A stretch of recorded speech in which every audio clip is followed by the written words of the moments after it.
Important key points. Class అయిపోయిన తర్వాత ఇంత ఈజీనా సార్ అని చెప్పి కాంపౌండ్ ఇంట్రెస్ట్ అంటారు. ఇదే స్ట్రక్చర్లో క్లాస్ వినండి. సో పర్సంటేజ్ 5 నిమిషాలు కొన్ని ఇంపార్టెంట్ పాయింట్స్ని డిస్కస్ చేసి ఈ టాపిక్లోకి వెళ్తాను. పర్సంటేజెస్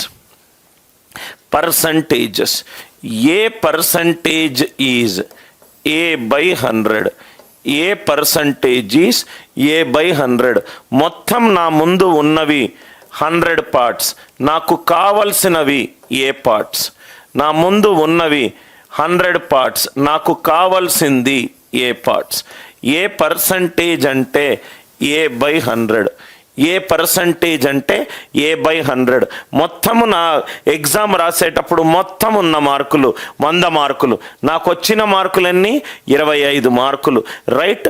బేస్ వాల్యూ గనక 100 ఉంటే, బేస్ గనక ప్రతిదాన్ని 100 తోటి కంపేర్ చేసి నేను మాట్లాడితే దాన్ని నేను ఏమన్నాను? పర్సంటేజ్ అని అన్నాను. ప్రతి దాంట్లో రైట్ మార్కులు 100, నా దగ్గర ఉన్న డబ్బులు 100, స్టూడెంట్స్ క్లాస్లో ఉన్న వాళ్ళు 100 మంది, 100ని అనుకుంటే చేసే ప్రతి ప్రాబ్లంని పర్సంటేజ్ రిలేటెడ్ ప్రాబ్లమ్స్ అన్నాను. పర్సంటేజ్ అంటే ఏ పార్ట్స్ అవుట్ ఆఫ్ 100 పార్ట్స్, నాకు కావాల్సింది ఏ పార్ట్స్ మొత్తము ఉన్నవి. రైట్. దీన్ని ఇంగ్లీష్లో ఏమంటాడంటే నాకు కావాల్సింది నీడెడ్, నా దగ్గర ఉన్నవి టోటల్. నాకు కావాల్సింది ఏ పార్ట్స్, ఉన్నది 100 పార్ట్స్. ఇది పర్సంటేజెస్. ఇది పర్సంటేజ్ యొక్క డెఫినేషన్. ఇది పర్సంటేజ్ యొక్క డెఫినేషన్. నెక్స్ట్, ఈ రెండిటి మధ్య తేడా మీకు తెలియాలి. Percentage increase or percentage decrease. Percentage increase or percentage decrease. Percentage ఒకటి, పర్సంటేజ్ పెరిగింది, పర్సంటేజ్ తగ్గింది. దీని మీనింగ్ ఏంటంటే ఏ పర్సంటేజ్ ఇంక్రీజ్, ఏ పర్సంటేజ్ ఇంక్రీజ్. ఏ పర్సంటేజ్ ఇంక్రీజ్ అంటే 100 మీద ఏ పెరిగింది, 100 మీద ఏ పెరిగింది. పర్సంటేజ్ ఇంక్రీజ్ అంటే రైట్ ఇక్కడ చూడండి సార్, పర్సంటేజ్ ఇంక్రీజ్ అంటే న్యూమరేటర్లో ఎంత పెరిగింది by initial value, change by initial value. Percentage పెరగడము లేకుంటే పర్సంటేజ్ తగ్గడము, పర్సంటేజ్ పెరగడము లేకుంటే పర్సంటేజ్ తగ్గడము అని అంటే డినామినేటర్ ఎప్పుడూ కూడా ఇనీషియల్ వాల్యూ. ఇదే స్ట్రక్చర్లో రాసుకోండి సార్. డినామినేటర్ ఎప్పుడూ కూడా ఇనీషియల్ వాల్యూ. ఫ్రాక్షన్లో పై భాగము న్యూమరేటర్ ఎప్పుడూ కూడా పెరుగుతనేమో పాజిటివ్, తగ్గుతనేమో నెగటివ్. న్యూమరేటర్ ఏమో చేంజ్. ఫైనల్ వాల్యూ ఏమవుతుంది? Initial value plus change. Final value ఏమవుతుంది? Initial value plus change.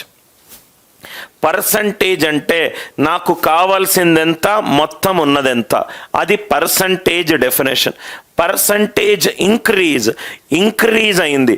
Percent అంటే 100 మీద పెరిగింది.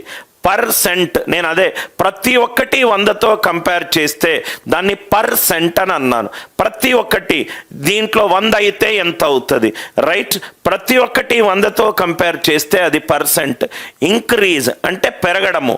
100 మీద ఎంత పెరిగింది, 100 మీద ఏ పెరిగింది లేకుంటే 100 మీద ఏ తగ్గింది. A percentage decrease is A by 100 decrease. 100 మీద ఏ పెరిగింది, 100 మీద ఏ తగ్గింది, 100 మీద ఏ పెరిగింది, 100 మీద ఏ తగ్గింది. పర్సంటేజ్ ఇంక్రీజ్ అన్నా నేను పర్సంటేజ్ ఫౌండేషన్ క్లాస్లో చెప్పాను. పర్సంటేజ్ ఇంక్రీజ్ అన్నా, ప్రాఫిట్ పర్సంటేజ్ అన్నా, మార్కప్ పర్సంటేజ్ అన్నా, రేట్ ఆఫ్ ఇంట్రెస్ట్ వడ్డీ శాతం అన్నా అన్నీ కూడా సేమ్. పర్సంటేజ్ ఇంక్రీజ్ అన్నా, ప్రాఫిట్ పర్సంటేజ్ అన్నా, మార్కప్ పర్సంటేజ్ అన్నా, రేట్ ఆఫ్ ఇంట్రెస్ట్ పర్సంటేజ్ అన్నా సేమ్. నేను ఒక వస్తువుని 10 రూపాయలకు కొన్నాను, 2 పెంచాను. 2 పెంచాను. సో ఎంతకు అమ్మాను? 12. ప్రాఫిట్ అన్నా పర్సంటేజ్ ఇంక్రీజ్ అయినా సేమ్.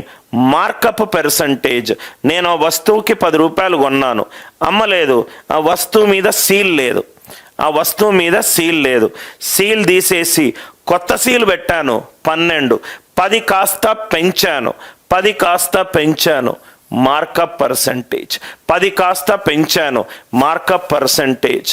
ఒక ఫ్రెండ్ గాడికి నేను 100 రూపాయలు అప్పిచ్చాను, నా డబ్బులు వాడు యూజ్ చేసుకుంటున్నాడు, వాడు ఒక నెల తర్వాత నాకు 20 రూపాయలు ఎక్స్ట్రా ఇచ్చాడు, 100 మీద 20 ఎక్స్ట్రా ఇచ్చాడు, 100 మీద ఎక్స్ట్రా ఇచ్చాడు, అది రేట్ ఆఫ్ ఇంట్రెస్ట్. 100 మీద 20 ఎక్స్ట్రా ఇచ్చాడు, ఇది రేట్ ఆఫ్ ఇంట్రెస్ట్. మనకు ఫండా అర్థమవుతే అటు ఇటుగా మనం యూజ్ చేసుకోవచ్చు సార్. ప్రాఫిట్, ఓ వస్తువుని కొన్నాను, కొంత పెంచాను, పర్సంటేజ్ ఇంక్రీజ్. ఒక వస్తువు కొన్నాను, దానిపైన లేబుల్ లేదు, నా కొత్త లేబుల్ పెట్టాను, మళ్ళీ పెంచాను, మార్కప్ పర్సంటేజ్.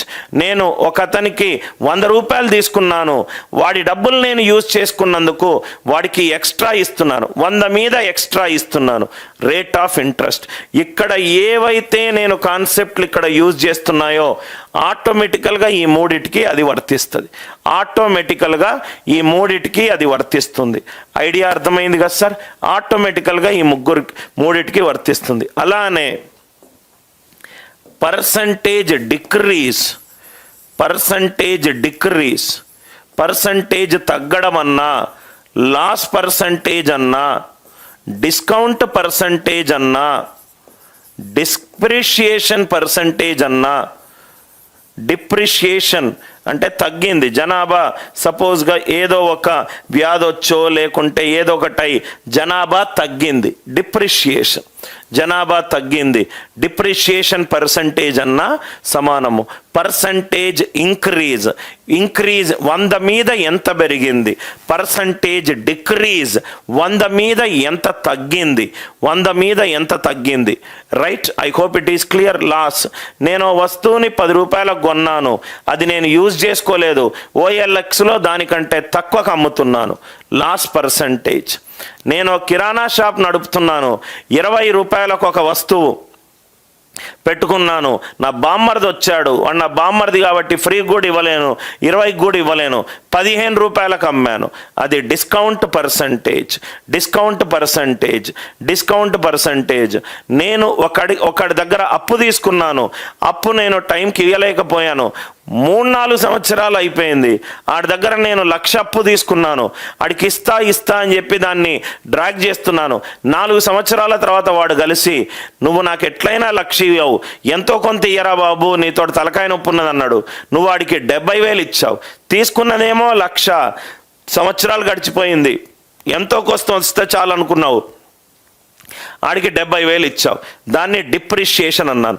నేను ఇక్కడ ఏ కాన్సెప్ట్లు యూజ్ చేస్తున్నానో అదే కాన్సెప్ట్లు ఈ మూడింటి మీద కూడా యూజ్ చేస్తాను. దీన్నే థిమాటిక్ బేస్డ్ లెర్నింగ్ అన్నాను.